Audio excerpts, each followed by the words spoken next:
We secretly polled 30 of our friends to see what their favorite albums are and why. We're drafting them into two teams, one represented by Connor and one by myself, Ashir. Now we toss them into a tournament-style bracket to debate and see which of our friends' music taste comes out on top. We'll be using a set of categories to determine the winner of each round, including production, lyrics, cultural impact, longevity, replay value, and any intangibles that don't fit into these categories. So without further ado, welcome to Needledrop Knockout, and let's get into today's matchup. First round of the matchup's going to be a special one because these are our submissions. I'll be representing Fall Out Boy's Folie, Deux. And I'll be representing Tyler the Creator's Igor. So before we even get into the debate, I think we can say for certainty these are both incredible all-timer albums. Absolutely. Right? These are pillars of their respective genres. Both of them innovated. Both of them are holding up even to this day. And I think it's going to be a tough decision for us. Yeah. I don't think it's going to be an easy one to kind of weed out, but I'm glad that we're starting with it. Absolutely, yeah. I've loved Fall Out Boy ever since I was in middle school, and this has always been, a favorite of mine. But it's tough because Igor is one of my favorite albums of all time also, so yeah, this should be fun. Let's get right into it. Yeah, and like I said, I just want to say one more time, it's great this is our first matchup, because I think you bleeding should be the first things people say. Oh yeah? Yeah. We'll see about that. Sometimes foreshadowing is relatively obvious. So, let's talk our first category. We're going to be doing production. And obviously, Igor is a bit crunchier than Tyler's typical album as far as the sonics go. I got into Tyler during the edgy days. Yeah. So seeing him evolve through, Flower Boy and into this era of extreme vulnerability has been, a pleasure. And I think where we're starting with the production is it's just top to bottom outstanding. You have kind of like a neo-soul, you have funk, you have R&B, and a little bit of hip-hop. You get a little bit of everything in Igor, and every single part of it is done expertly. If we're talking, song by song, best production, I don't really think you can make a case for Folie, Deux. I'll agree with you mostly on what you say about production. Igor, Tyler's always been a great producer. Everything he produces himself, has been great. But with Igor, he really demonstrated this, synth wave, R&B, pop, like I said, with, elements of hip-hop thrown in there really, really well. And that is, in my opinion, one of, if not the number one defining quality of that album. That being said, I don't think Folie does any slouch in that department either. Fall Out Boy obviously has always been a pop punk alt rock band. However, this was kind of the first major departure in their discography, and here, this is where they start to blend, alt rock with a few other influences like blues, R&B, and funk, and I think that creates a really unique sound that you don't often see in kind of this pop punk boy band area. Songs like 27 and Head First Slide into Cooperstown on a Bad Bet, wonderful song name there. Those are, I think, shining examples of how this album really pushes a really great sonic envelope. You have heavy guitars, which, again, is kind of the norm of this genre, but then they mix it in with these horns and keys and these funky bass elements that gives the album a really fresh and familiar feel at the same time. And they even bring in some modern elements as well. There's a few songs on here where there's some synth elements as well, and some synth keys, electronic keys, drum sequencing that you don't usually see a rock band use, but I think they do it really, really well here. In fact, so well, there is a Lil Wayne feature on this album, and it does not sound out of place because of the production. And I think the fact that you can make Fall Out Boy and Lil Wayne work together is a great shining example of why, the production is great on this thing. I definitely can't deny that it sounds good. I would argue that the implementation of these other genres on Folie is not exactly to its benefit. I think it's more to its detriment. When you think about Igor in the way that the album is constructed, it takes these genres and uses them as the pillars to build the album. When you look at an album like Folie, you still have the pop punk bass. They're just picking and choosing what parts they want to add to it. And when you combine the kind of raucous sound of pop punk and add these other random elements in, it makes them sound almost, overproduced, a little bit kind of cheesy. I don't want to say it, but it is true. So when you're looking at Igor, you get an album that's built on various sounds to its benefit to create an emotional punch with every song. At Folie, they're just kind of fucking around with things and seeing what works and what doesn't. And it works typically. But if you get rid of a lot of those instruments in that album, it's just still a Fall Out Boy album. That's pretty good. If you get rid of the influence from Igor, it's a completely different album. Imagine Flower Boy beats in Igor context. So that's where I'm at. I think the production on Folie is great. I think they do a lot of good stuff on it, but it's not, essential to the album. In Igor, the production is essential to the album.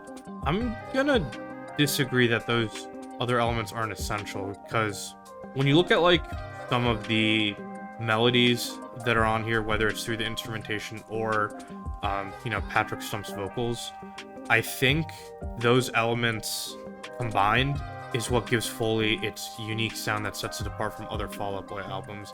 Because tonally, this album actually could feel really similar to their previous one, Infinity on High, and even some stuff they would go on to do later. But it's because of how they implement elements from other genres that I think sets it apart. That being said, though, I do think Igor's overall blend of genres is smoother.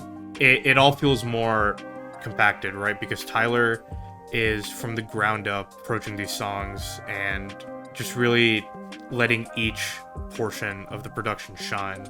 So I do think it's more smooth in that sense. So I think that's a category I'm willing to give up to Igor. I think that's the right choice. Like you said, this album is very similar to Infinity on High, but also to what I said, Infinity on High does what this album does, but better.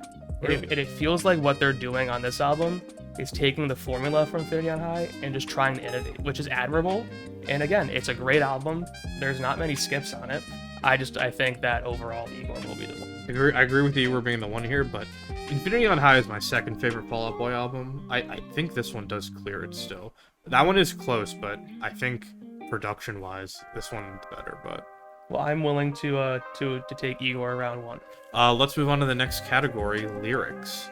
So I'll start with this one. On the surface, and this was the case for me for a while, the lyrics on Folie do seem like your typical Fall Out Boy, Pete Wentz poetry rambling. And to a small degree, that is still certainly the case here. However, since for this, I took the time to kind of read through it, this album takes an interesting break in the lyrics, because Fall Out Boy albums, both past and future, the lyrics are often about experiences that the band members have had themselves, right? Typically Pete Wentz and Patrick Stump. And it's a lot of edgy, I hate to say this, but I'm 14 in this deep type poetry in the lyrics. This album takes an interesting break from that, however, because now they're exploring a lot of external topics, and that all kind of ties into the title, Folie Deux, which means the madness of two. And a lot of the topics are about things that apply to a couple, whether that's a romantic couple, a pair of friends, associates, political adversaries even. And they're kind of commenting on all these aspects, whether it's romance, drug issues, which comes up a lot on this album actually, vague political statements about revolt and stuff. There's a lot of stuff about narcissism and hedonism on tracks like Coffee's for Closure, and I think it paints a pretty interesting album that the lyrics aren't the forefront, but there is something to dig into with the lyrics. I know I've just been talking about how these lyrics are very much not about the band members, but there is one song, What a Catch Donnie, which is about the band. What a Catch Donnie, it was written by Pete Wentz, and it was from observations he had about Patrick Stump and kind of the way his mood had been declining around the time, and depressive symptoms that they all were facing. And I think that is such a beautiful ballad of a song where it kind of comes together. It's like the band members are trying to uplift each other, and the way it ends by kind of bringing in lyrics from Fall Out Boy songs past with all these guest singers taking on those lyrics, it really makes for an important and beautiful moment on the album. So I think lyrically, this is probably one of Fall Out Boy's strongest albums. I'm going to kind of end one your point off of Donnie. There's a long history in music of songs that are, about somebody at rock bottom. Take like How to Disappear Completely by Radiohead. And those songs are oftentimes, some of the best on the albums they belong to. This is no different. That is an amazing song. It's written well. The thematic, the resonance of it is, like you said, with everyone coming back to repeat those lyrics, it does hit. It's like a little like 2010s, but it hits still. And the writing on this album is undeniably some of their best. I agree with you on that. There's a lot of really witty, biting sarcasm. The commentary on a lot of things is a little more potent than you see from a lot of bands at the same time doing the same thing. Yeah. So giving Fall Out Boy their flowers, this is a very, very strong album lyrically. That being said, when you were listing what this album was about, you probably listed 30 topics. And how many songs are on this album? 15. Nope, 14.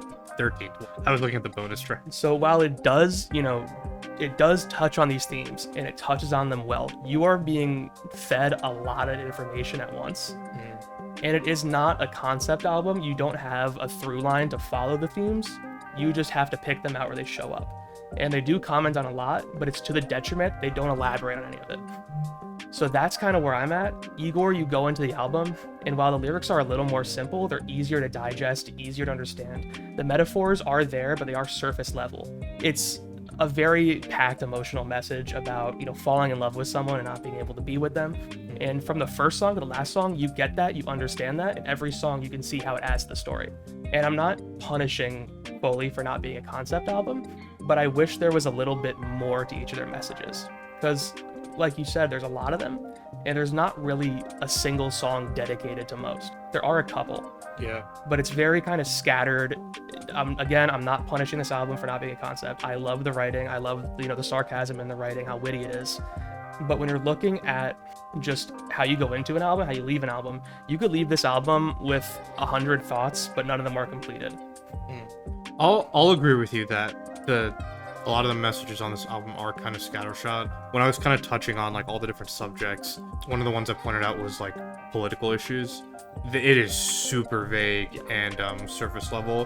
Whenever they bring it up, it's like a vague sense of like, yeah, stand up and rebel or something. But I do think some of them are actually pretty well developed. There's a lot of stuff about how drug usage really can affect not just people, but I think it is coming from a place of like the band members themselves, because they're talking about, doing lines off of like a stage and things like that.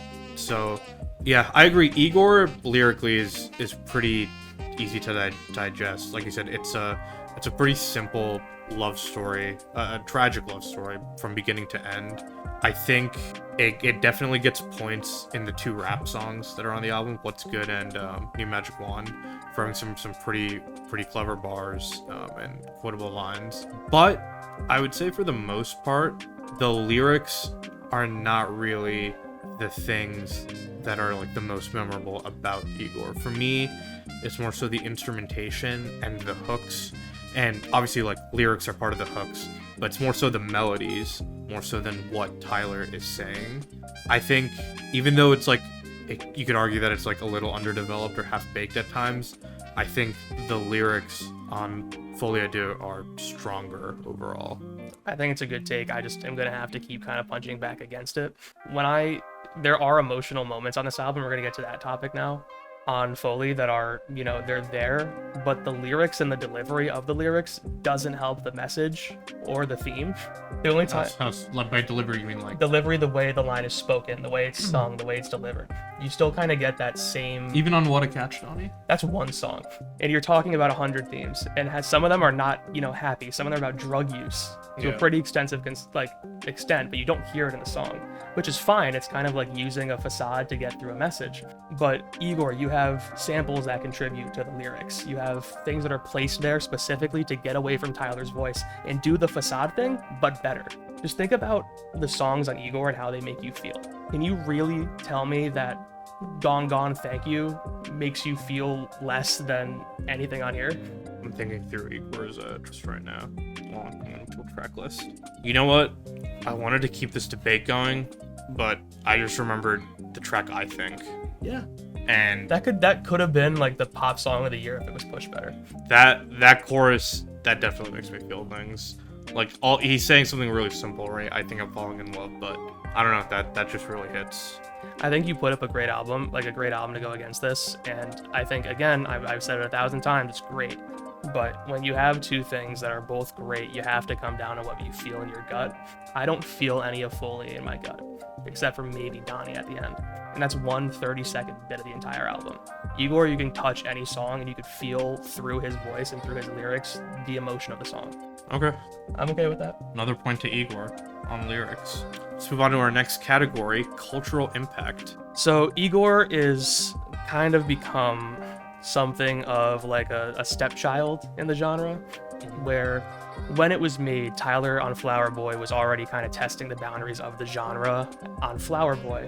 But on this album, he really put his thought and effort into creating sounds that people would take, that would stick with them, and they'd carry it on. And there are so many moments on this album where you can see what other artists took from it. Like, for example, Lil Yachty. You can see Yachty's influence on a lot of his stuff since this album came out. And the fact that he's touring with Tyler kind of doubles down on the fact that there's a certain amount of respect between them. Mm-hmm. And even on the ground floor, personal level for this album, when this came out, people were talking about this in the Blonde conversation. Yeah. Which is outstanding, because Blonde is frankly probably the best album of the century so far. I'd go that far. And, cultural impact, it's more than just how it's said or when it's said. It's kind of the culmination of what it adds. And I think Igor adds a good bit of stuff. Yeah, that's fair. It's really interesting because it wasn't like Igor's release at all, right? When this album came out in 2008, I was kind of looking back at the reception of this album. It wasn't great. No, here's the thing. It was weird. Critically, it actually was acclaimed at release.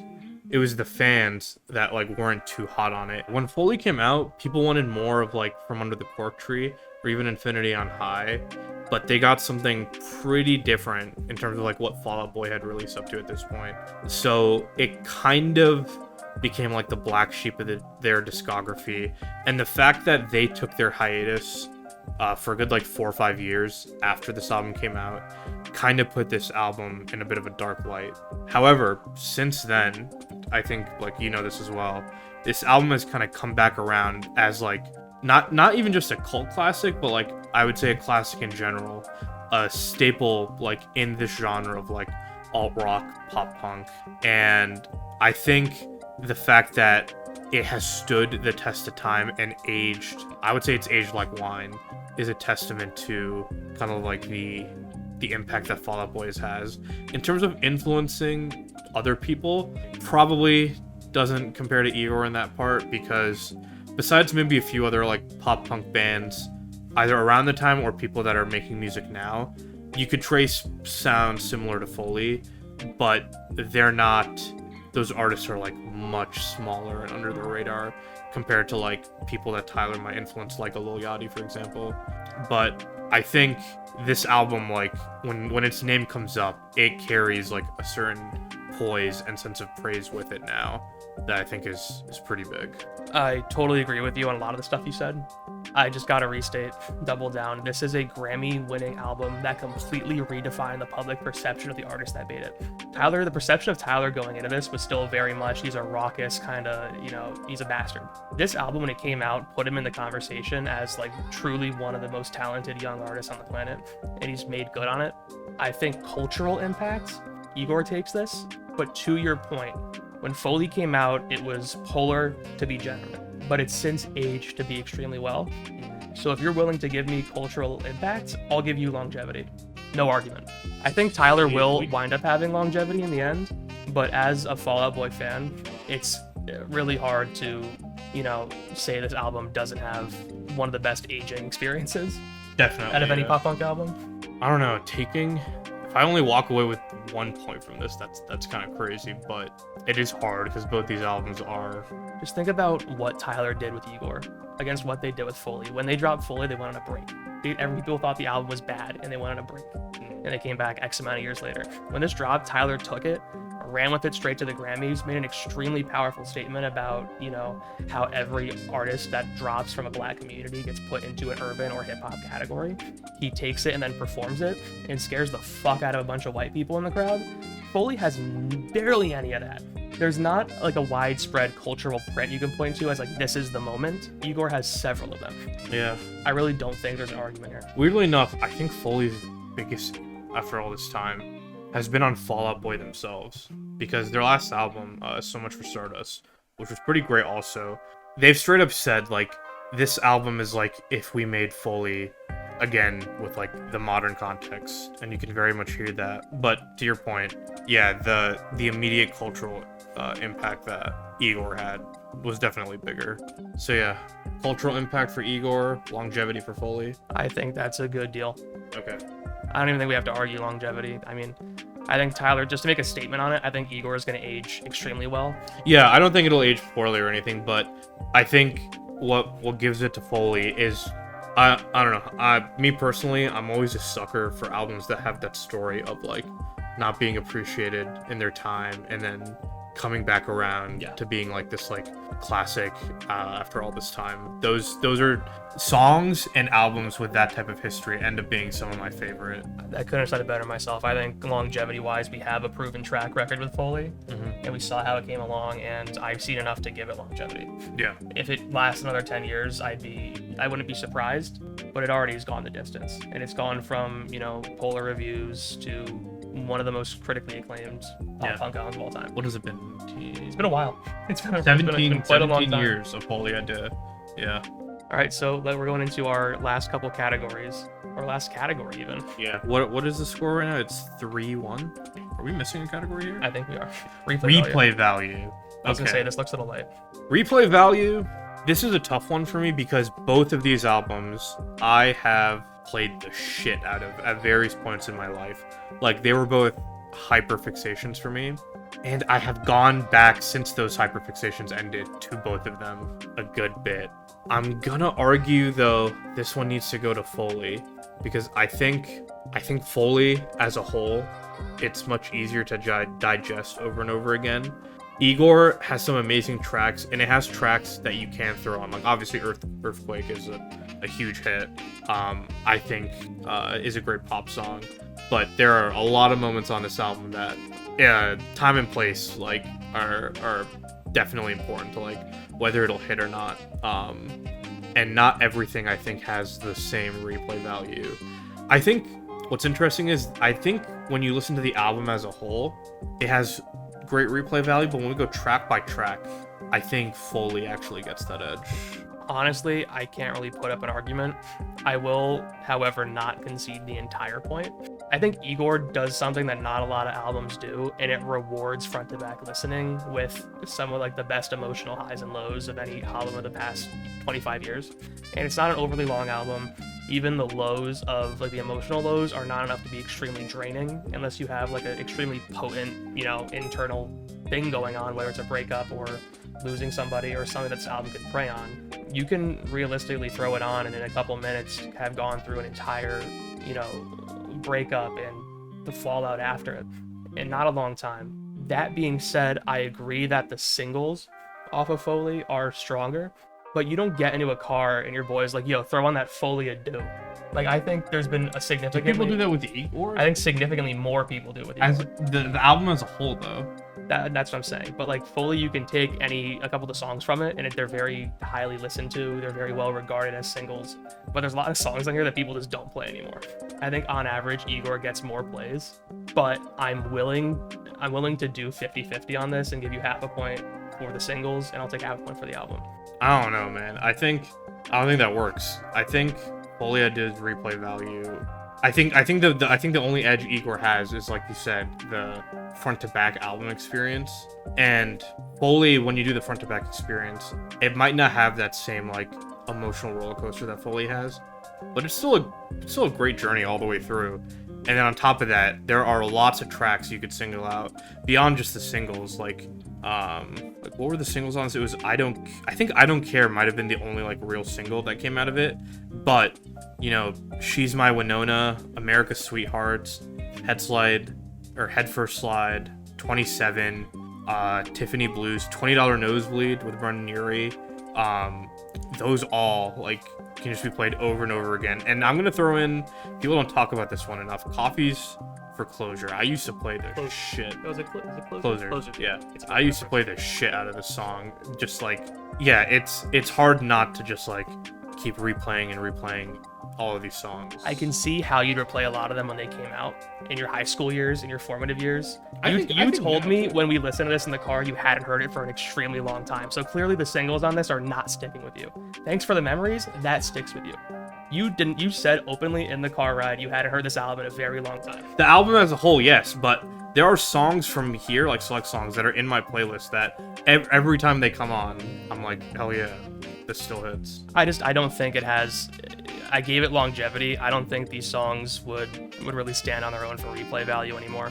And in their peak, maybe. And right now, no way. There are Fall Out Boy songs that stand today, but I don't see people, singing a lot of these. And I've looked at their concerts. A lot of these songs are not even on their track list.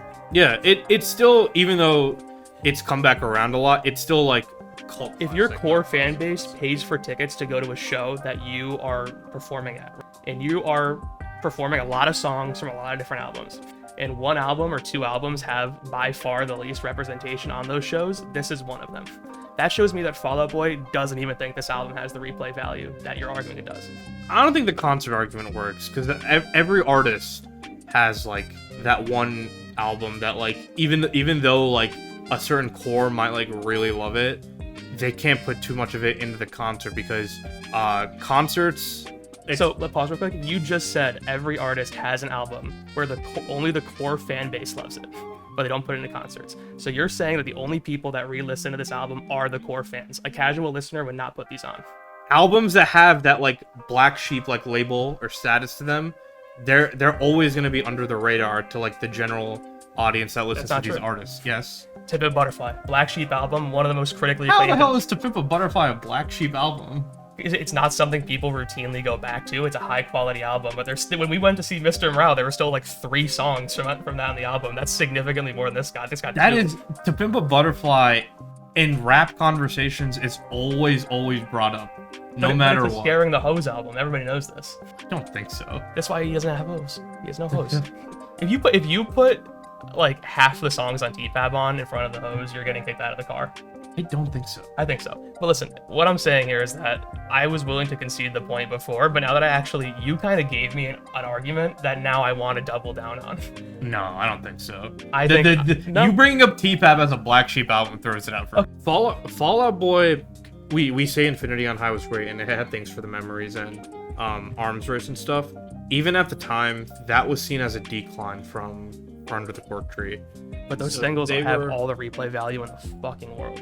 And that album is like kind of a little bit more cohesive sonically, where you can do a 3-song run off that album or 4-song run off that album and it flows well in a concert. I don't think the concert argument is kind of like it's running out of steam here, but at the end of the day, I'm still willing to go 50-50 on it.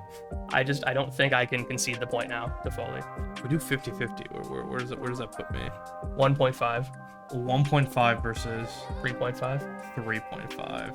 You know deep down that this is a completely fair arrangement. You know for a fact Folie does not have the clout. Igor 100% gets like I knew going into this, production, lyrics, cultural impact mostly was gonna go to Igor. I don't know, replay value, like I think if you're looking to listen to one song, then you can go to this album and probably find 2 or 3 songs that you could listen to a lot. Igor, there is a song for every situation. Since Igor came out, I have listened to it every single year consistently to have it in my top 30. I think the people know you lost already, to be honest with you. all right, I'll take the half point. I don't even want the half point. I'm taking the whole point. No, I don't think so. Fine. All right, where does that leave us?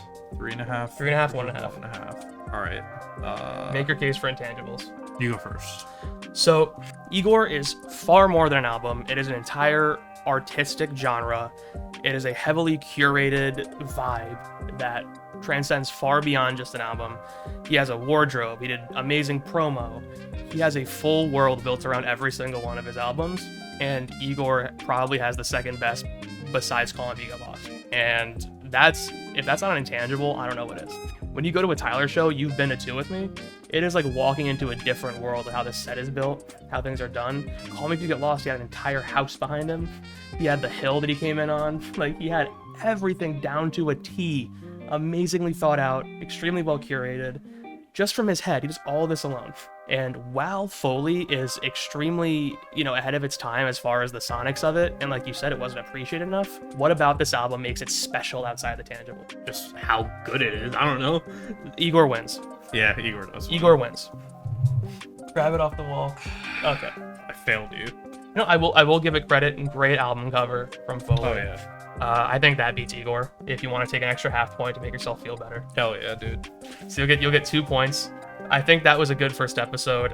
I'll be honest, I did know Igor was gonna win. I didn't expect to get cooked on the replay value part. but anyways, I hope you guys enjoyed watching.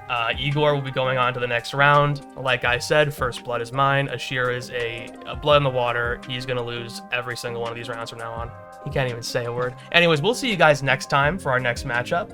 I'm really excited for this one, so when it comes out, you'll know what it is, but it's going to be a good one if you like Fall Out Boy. That's it. All right. Bye. See you.